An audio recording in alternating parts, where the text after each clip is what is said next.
Let us talk of a new scenario of equity valuation. Analyst predicts that price of a share will be $50 in 2 years from now, and there are some dividend distribution by the company given here. D0 was $2, D1 is $3, D2 is $4 and D3 is $5 each here, and required rate of return is 10%, and we are supposed to find the intrinsic value of this share.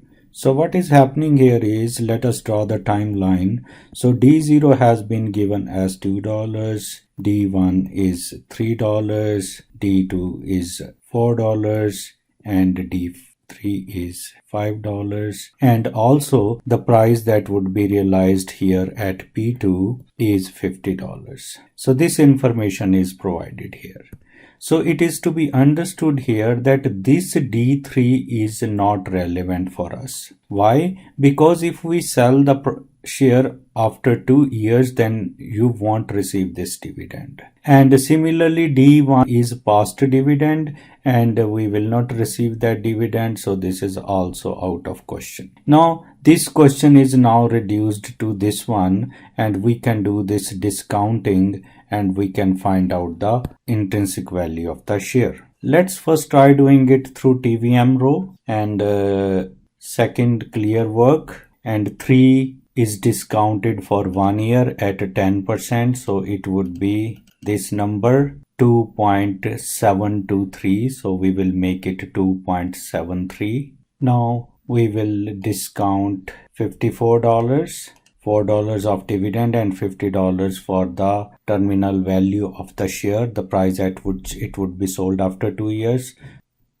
54 goes in future value, 2 is N, 10 is IY, compute present value, it comes out to be $44.63 approximately.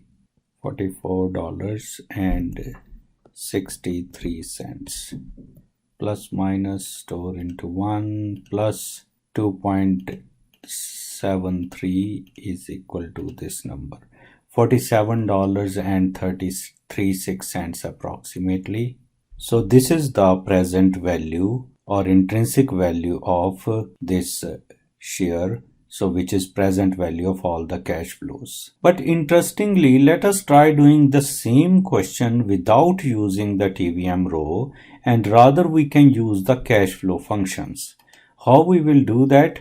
We will clear the TVM row, second clear work. Let us go into the cash flow function and clear the work. Once we are into the cash flow function, then we need to press second and click clear work to clear anything in the memory for this function, cash flow function. So we have two cash flows, 3. So cash flow 0 would be 0, and let's go to cash flow 1. Cash flow 1 would be $3. Enter, press down arrow. This is frequency of $3 is 1, so let it stay this way. Cash flow 2 is $54. Enter, go down, so its frequency is also 1, let it stay this way. Let's compute NPV, and then when we click NPV, it asks us of the IY, that is the required rate of return, which is 10%. Enter, go down there, it is saying NPV, yes. This is what we want to calculate, and let us hit the compute button, and it is $47.355, which is essentially 36. It is the same number that we got through TVM row. So you can solve it through TVM row, but if there are many cash flows here, for example, you have D1, D2, D3, D4, D5, and also price for 5th year, then in that case it is better to use cash flow function rather than TVM row, because when we use TVM row, then we have to discount each cash flow and then it takes more time. Cash flow function would be easier in those cases.